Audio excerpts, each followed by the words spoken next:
Hello everyone, আজকের ব্লগটা কী ব্যাপারে বুঝতেই পারছো যে কেকটা বার্থডে কেক দেখে। তো আজকে আমার ছোটো বোনের জন্মদিন। তো অনেক রিকোয়েস্ট করেছে, কোনো ঠিক ছিল না জন্মদিন করার। আগের দিন বলল, দিদি কালকে তো বার্থডে, তো তুই আসবি, তাহলে একসাথে সবাই মিলে মজা করব, একসাথে খাওয়া দাওয়া করব। তো আমি যেহেতু আমার ছোটো বোনের বার্থডে বড় করে করা হয় না, বড় করে বলতে প্রত্যেকবারই ওর নিচে ঘরে কেক আনে আর বিরিয়ানি এনে ছেলে মেয়ে নিয়ে স্বামী নিয়ে খায়। তো এই ব্যাপারে এবারে উদ্যোগ নিয়েছে যে দিদি তোর হাতে বিরিয়ানি খাবো। তো আমিও চলে গেলাম বোনের আবদার মেটাতে। কোথায় গেলাম বলো তো? বাপের বাড়ি। এই দেখো আমার বোনের জামাই বাজার হাট সব করেছে।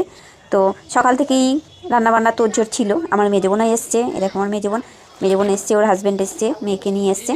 তো সকালে রান্নাবান্নার পার্ট ও করে তারপরে রাতের জন্য বিরিয়ানির জন্য আমি তৈরি হয়ে নিচ্ছি। দেখো আমি এখানে আলুও ভেজে নিয়েছি, মাংসটাও ভেজে নিচ্ছি, তারপর আমি ভাতও বসিয়ে দিয়েছি। আর এইদিকে দেখো আমার ছোটো বোন, মেজো বোন আর বোনের মেয়েরা বলো, হাজব্যান্ড সব বসে আছে এখানে, বেলুনও ফুলাচ্ছে। তো বার্থডে কেকও কাটা হবে। এই দেখো বার্থডে কেক কাটা হচ্ছে। তো সবাই মিলে আজকের দিনটা খুবই মজা করলাম। তো এখানে আমার ছেলে মেয়ে যায়নি, যেহেতু আমার ছেলের আগের দিনই বললাম যে আমার ছেলের আজ এক্সাম আছে, 5th সেম, তাই এক্সামের জন্য ও যেতে পারেনি। আর আমার মেয়েরও টিউশন আছে, পড়াশোনার চাপটা একটু বেশি আছে নিজেরও, যেহেতু আমার মেয়ে নেট সেটের জন্য প্রিপারেশান নিচ্ছে।